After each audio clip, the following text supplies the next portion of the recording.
You are born in a mud-walled shack on the edge of a nameless village, and your mother's cough is the first sound you remember. Fever takes her before you turn 6, and the parish gives you nothing but a blanket and a warning to stay out of the Lord's orchard. You learn to move without sound, slipping between market stalls to lift bread before the baker turns around. You learn which shadows hold longest under the church eaves at dusk. A missed step earns a beating from the miller's sons, so you practice landing on your toes instead of your heels. You sleep in a hollow beneath the old mill wheel, wrapped in a cloak too big for your frame. One evening, a stranger in a gray hood watches you lift a coin purse without waking its owner. He says nothing. He only drops a second coin at your feet and walks on. You follow his shape through 3 narrow streets before he disappears into an alley that shouldn't exist on any map you know. You find that alley again at dawn, and it ends at a door with no handle. You knock the way he moved, without ever being taught. 3 short raps and 1 long. The door opens onto a stair spiraling down into dark. You take the first step, because the ground above has never once fed you. Level 2. The Novice Blade. The stair ends in a stone hall lit by tallow candles, and a dozen other children with hungry eyes are already seated on the floor. A woman with a scarred jaw calls herself your instructor, and nothing else. She hands you a wooden knife and tells you to draw blood from her sleeve before the candle beside you burns out. You fail 4 nights running and go to bed with an empty stomach each time. On the 5th night, you faint low and nick the fabric, and she nods once, which is the only praise you will ever get from her. You spend mornings memorizing the guild's silent hand signs across a crowded room. You spend afternoons learning to fall from a 2nd-story ledge without breaking an ankle. Your palms blister from climbing knotted rope until the blisters turn to callus. You learn to hold a blade so the moonlight never catches its edge. One boy beside you grows careless with his footing and is sent away, and no one ever explains where. You understand without being told that failure here has a price steeper than dismissal. By winter, you can cross the practice yard in perfect silence while snow crunches under everyone else's boots. The scarred woman finally hands you a real dagger, still dull at the edge. She tells you it will be sharpened the day you earn your first name. Level 3. The Silent Contract. Your first assignment is a merchant who cheats grain weights against starving farmers 3 villages over. You spend a week learning his walk, his gate latch, the exact creak of his floorboard. You wear the boots of a stable hand so no one questions your presence near his barn. You wait in the hayloft until his lantern light passes beneath you and fades. You drop down without a sound and press the blade home before he can turn his head.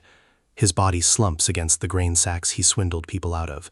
You wipe the blade on straw and leave through the same gap in the fence you mapped 3 nights earlier.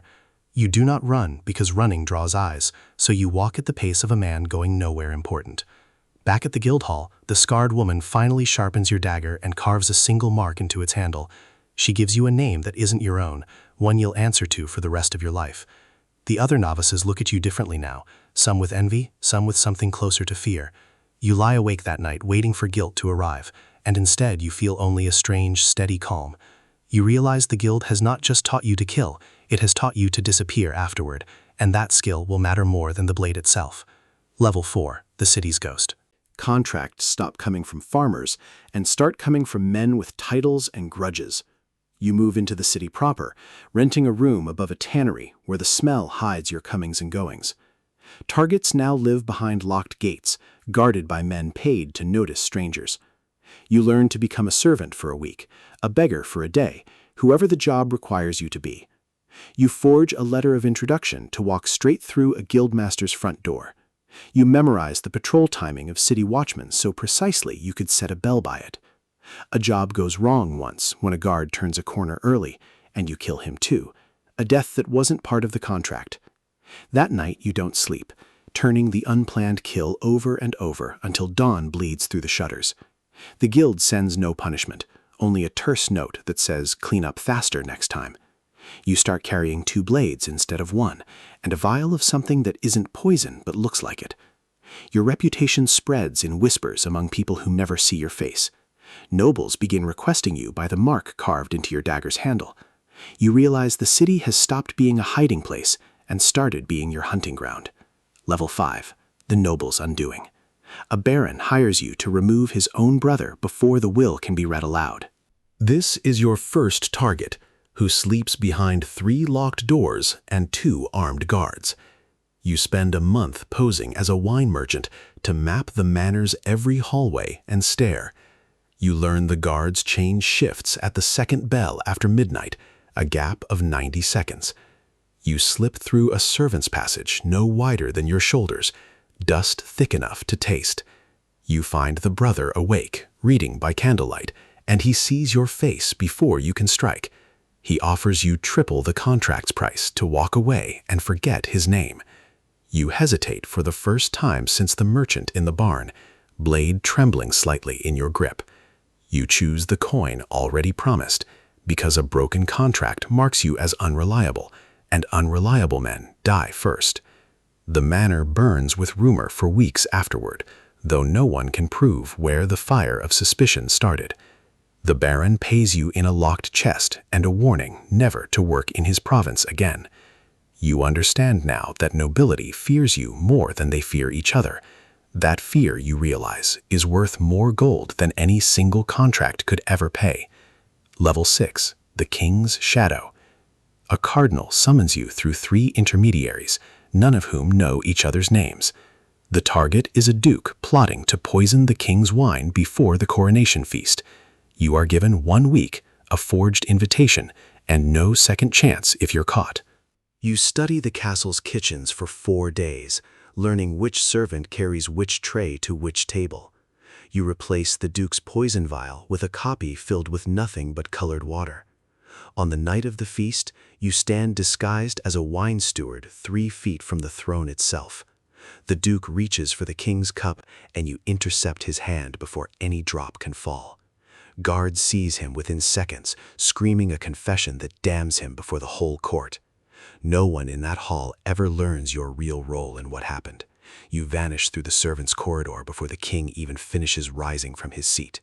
The cardinal pays you from a purse marked with the church's own seal. You realize you have just saved a kingdom, and not one person in it will ever know your name. Level 7. The Master Assassin. The guild elders summon you to the stone hall you first entered as a starving child. The scarred woman who trained you is gone now, replaced by your own reflection in that role. You are handed the guild's ledger, a book of contracts spanning 3 kingdoms and 100 years. Younger novices now watch you cross the practice yard, memorizing your silence the way you once memorized hers. You choose which contracts the guild accepts and which targets are too dangerous even for you. Kings send emissaries to your door instead of summoning you to theirs. You broker a peace between 2 warring houses simply by refusing to kill for either side. Your dagger, the one with the mark carved into its handle, now hangs more than it strikes. You train the next generation to fall from ledges, to hold blades from catching moonlight, to disappear. You understand, finally, that power was never the blade itself, but the fear built around it. The guild has become an empire of shadows, and you sit quietly at its center. You have climbed from a hollow beneath a mill wheel to a seat no throne can touch. Level 8. The Reckoning. Age slows your hands long before it slows your mind, and every guild has a novice hungry enough to notice. You feel it happen on an ordinary night, a blade meant for someone else finding your ribs instead. Your own student stands over you, trained by your own hands to move exactly this silently. You recognize the technique before you recognize the face, because you taught her the footing yourself. There is no scream, no struggle, only the same steady calm you felt after your very first kill. You think of the mud-walled shack, the stolen bread, the stranger in the gray hood who started all of it. You think of the duke's poisoned cup you emptied before it could ever reach the king's lips. Your blood spreads slow and dark across stone floors that will be scrubbed clean by morning. No monument will bear your name. No ledger will record how the kingdom was quietly saved. That was always the price of the work. Invisibility in life, bought with invisibility in death. Your student takes your dagger, the one with the old mark carved into its handle. She wipes it clean, tucks it into her belt, and disappears into the dark, exactly as you once taught her. If this journey through the shadows kept you watching, leave a like, drop a comment with the level that hit hardest, and subscribe for the next one.